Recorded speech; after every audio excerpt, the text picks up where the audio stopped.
My name is Marla Fernandez, and I just wanted to come on live and say happy Tuesday and have a blessed day today, as well as I wanted to talk about a Reuters article from last year, June of 22, suggesting that the Supreme Court last year decision eroded the wall of separation. I wanted to explain this wall of separation idea a little bit with you, and in another video I will actually give you the legal arguments and the legal premise behind it. I am a paralegal. I am not a lawyer, so please, if you this is not legal advice. This is knowledge that I have of the legal system and how it works in this country. So bear in mind, it is my opinion as a non-lawyer. So last year, Reuters suggested that the recent Supreme Court decision has eroded the wall of separation and state. But it's important to consider a different perspective, particularly in the context of historical evolution. At the time of the framers, America wasn't a pluralistic society in the modern sense, but rather we were largely characterized as a God-centered society. The framers' intent was influenced by the prevailing values and beliefs of that time. So, however, it's essential to recognize that over the centuries, the United States has undergone significant social and cultural change. In particularly, we have shifted towards what is now perceived as a pluralistic society. And this is a mistake. I'll tell you why. Which has been influenced by various factors, including a shift in demographics, immigrations, and evolving interpretation of our Constitution. The Constitution is not a living document. The Constitution does not evolve. The court will interpret the Constitution as per the Founding Fathers' intent. That is the very first thing that they should do as judges that are knowledgeable in the Constitution, and to determine whether the laws made by legislators adhere to the Constitution. So there are others who have pointed out to the influence of certain ideologies, such as Marxism. Like myself, I am pointing out that we have an influence of certain ideologies, such as Marxism, that has shaped our education system for 100 years and has influenced public perception over the past century. These ideologies have contributed to the notion of a pluralistic society, which may differ from the historical context of the framers. Because of this, the concept of a pluralistic society is seen as a more recent development, and there is a belief that the framers intended for a more God-centered society. We are a God-centered society. It is infused in the Declaration of Independence. And our Constitution goes with the belief of a God-centered society. The framers' intent may vary.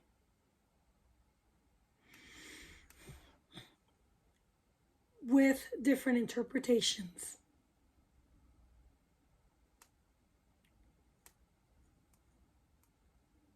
And I agree with people that we need to engage in a thoughtful and informed dialogue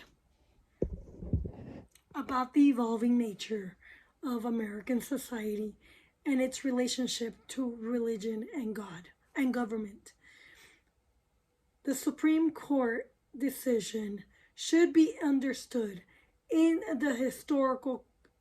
the context of America's history and an ongoing debate about the role of religion in our society.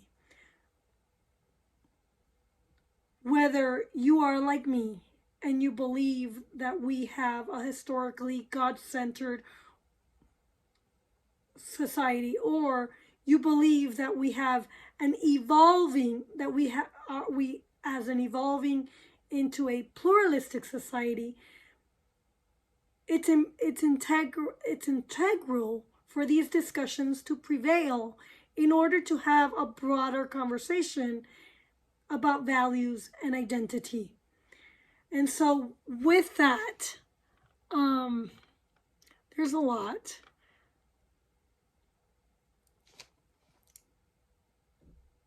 And we need to recognize that there is an ongoing debate of the proper role of government and religion in society. And the framers intended for a more prominent role for religion in shaping our nation. They did not mean to squash religion into a corner and let government dictate the laws that are supposed to be on the books. They meant our framers see America as a God-centered country where God occupies a central position above the governing pyramid, which includes the people and the Constitution. In this view, the framers intended for the church to be an active presence, reminding people of their choice to be governed by God or by their own moral and ethical beliefs.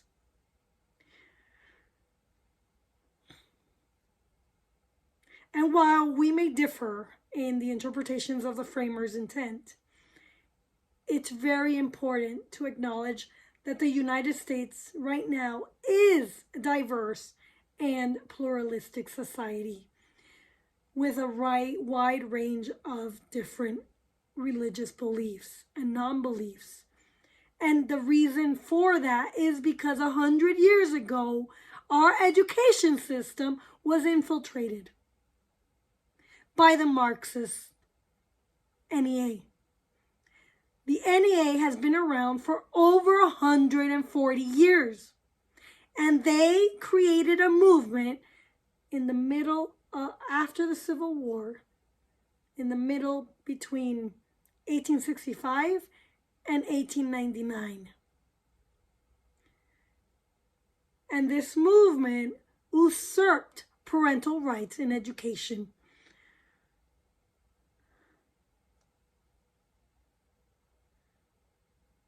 The Supreme Court decision aims to strike a balance that respects the rights and beliefs of all individuals and put back certain things back into the state, regardless of religious affiliation. These decisions are part of an ongoing conversation about the proper role of religion in a Republican and diverse society. The Supreme Court decision should be seen as an ongoing dialogue, and we need to discuss this relationship between religion and government in America if we are going to unite again as Americans and be for the Constitution.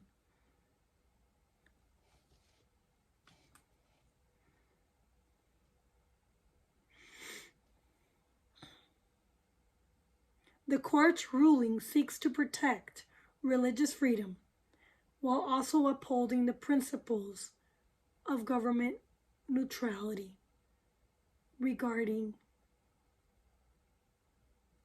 government sharing its faith with us, which they have been. When I sit at a hearing at the Capitol and I hear our legislators say we are not God-centered, it makes me angry. And a righteous anger develops in me. A righteous anger. There's a difference between righteous anger and anger. And if you have a righteous anger, you understand and you have the basic principles in your system to be able to call out fraud. The Constitution is not an evolving document. The Constitution was created as a check on the government, and the Bill of Rights was further created to put a control on government power. It's in my book too. So,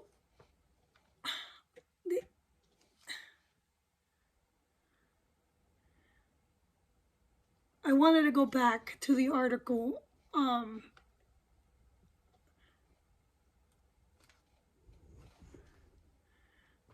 about the separation of the wall of separation and explain a little bit about my viewpoint. I am more of a traditionalist. I am an originalist. I am a strict constructionist. Interpretation of the relationship between religion and government in the United States. And in my position, in my view, the framers intended for a more prominent role for religion in society than government. Government is limited. It is important to acknowledge this view that I hold because it is a correct view, and I know I'm correct. Even if you haven't been on my side yet. It is a correct view. And this is why I must go to law school. And I must get my license somewhere in this country. Anywhere. I don't care. And be a part of the legal community. Because I'm bold and I'm courageous. And I'm not afraid to go against the grain.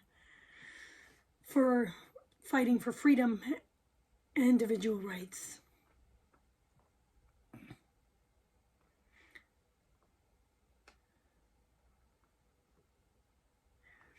It's also important to acknowledge that the interpretation of the framers' intent and the role of religion in American society has been the subject of debate for centuries. Or actually, just this last century, the 20th century. The First Amendment has, as it was ratified, states that Congress shall make no law respecting an establishment of religion or prohibit the free exercise thereof.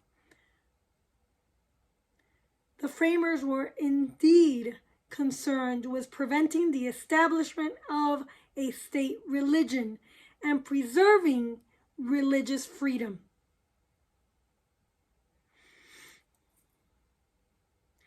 And this interpretation has evolved in the last 100 years because our infiltration in our education system, which has left us dumb and in cloud nine. In the 20th century, there has been a shift in how the First Amendment Establishment Clause has been interpreted by the Supreme Court. And when I ran for office and I spoke with several political figures running for school board, I realized that many Democrats believe that it's freedom from religion instead of freedom from government imposition in religion. The principle of the wall of separation, as stated in the Warren Court in 1960 between church and state,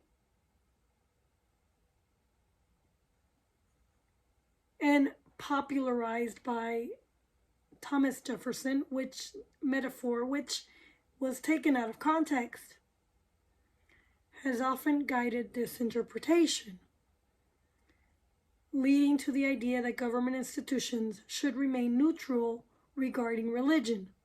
However, all of us are individuals, and regardless of whether you're a politician or a citizen in society,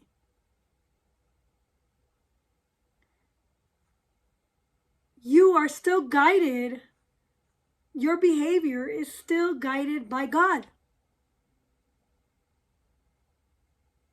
And government cannot be, if you're a politician, you cannot be neutral to moral law. Because moral law is what guides behavior. And if we lose that moral law, then we lose the ability to make good laws. Got it? Do you understand this?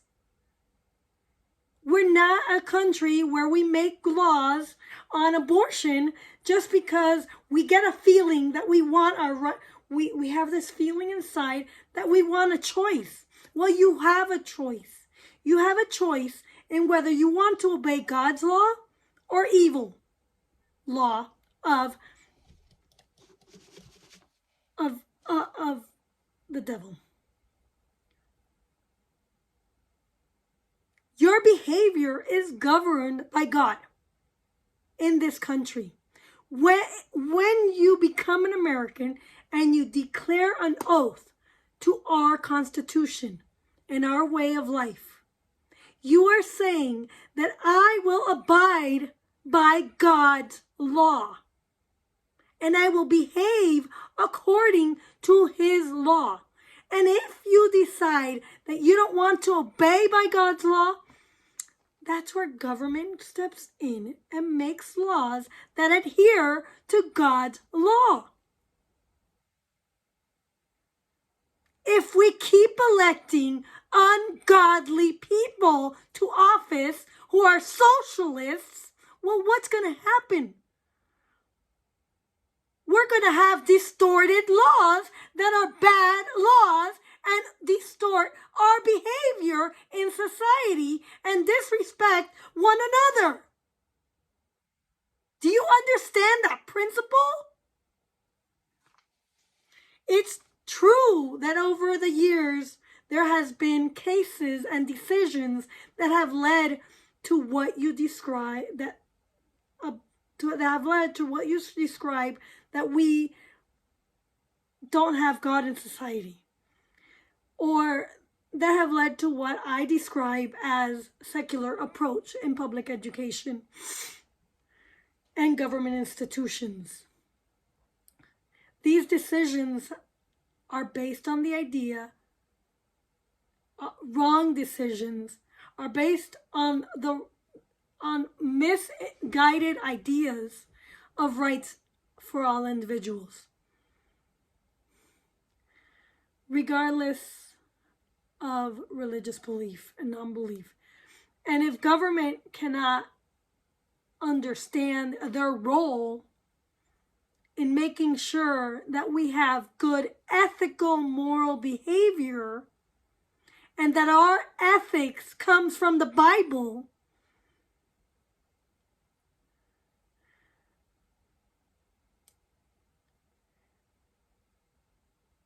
then you shouldn't be in government. I understand that government cannot favor one religion for another, and they cannot dictate your religious beliefs. Your religious belief comes from whatever your parents raised you with. That is your religious belief. And you have every right in America to that belief. And that is a principle behind the First Amendment. But when government is infringing on that belief through your education system, that is violating the premise of the First Amendment, which is government cannot force a belief onto you. Like evolution.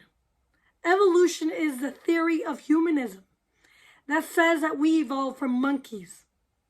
There is no proof that we evolved from monkey. It falls flat when you think about that theory. However, the religious belief of creationism does not fall flat. We are divinely created by God. I don't care if you believe in God or not. You are divinely created. And when your parents meet and have sex, they procreate. That's what God intended for a natural human birth. But your creation doesn't happen unless God breathes life into you. Your soul is part of your body. We see this body, but inside you have a soul that comes from God. And if God didn't want you to create, you would have a natural miscarriage, not an abortion. Abortion is an unnatural miscarriage. It is a deliberate end to your life. So this debate about the proper role of government is happening again between religion and society. Continues to be a fundamental aspect of this ongoing conversation, because we are a nation centered around God. Our founding fathers intended God to be at the top of the pyramid, and they intended for government to be subversive to the people's will. So when government usurps your will for a collective union or group, your rights are being interfered with. Your rights are not being protected, because groups in this country have no rights unless you're a religious group. Only religious groups have rights in the Constitution.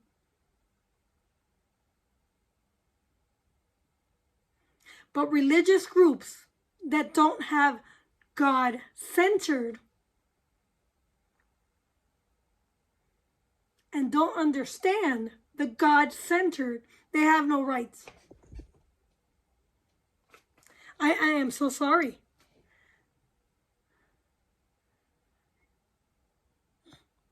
But we need to ultimately, these discussions are essential to the functioning of a diverse and republican society like the United States. Remember, the United States is not a democracy. A democracy is mob rule. Madison disagreed with mob rule because it usurps individual rights. We have individual rights in this country.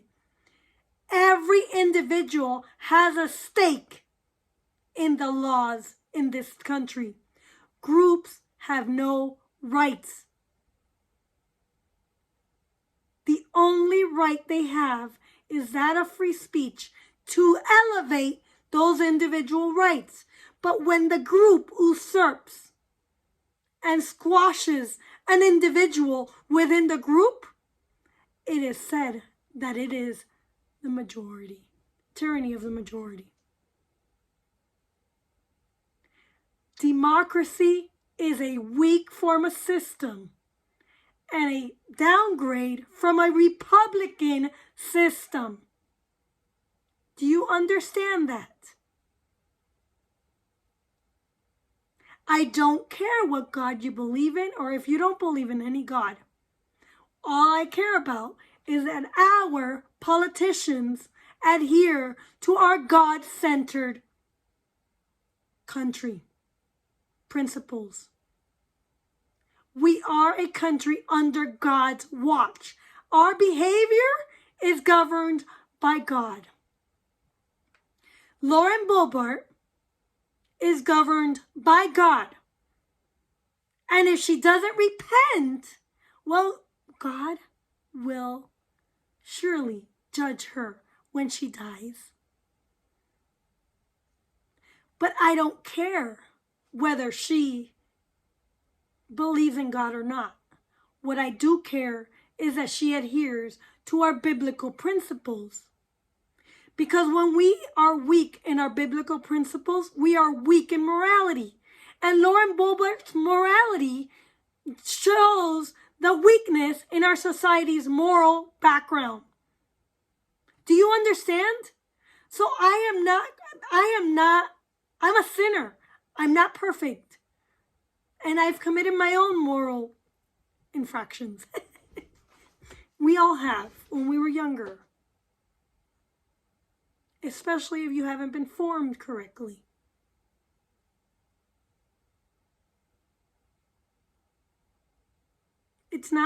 I don't have the moral authority to tell Lauren Boebert that she's wrong.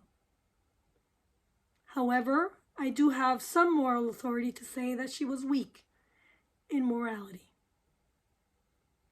But that's not going to hold me back because she's doing a good job. Lauren Boebert is doing a good job. She is upholding and trying to uphold the Constitution as best as she possibly can. And that is all I care about. Is that she reads the Constitution, she thinks it through, and that she defends each individual in America. And the media has no moral authority to dictate what she did in her private life. What she does in private life and what she does in public life are two different things. And we should respect her privacy. Because in America, privacy is a right. And it was wrong of the media to come after her and paint her in a bad light, in a false light, just to elevate the Democrats, who are just as evil and immoral as this thing that Lauren Boebert did. Thank you very much, and I look forward to the next video.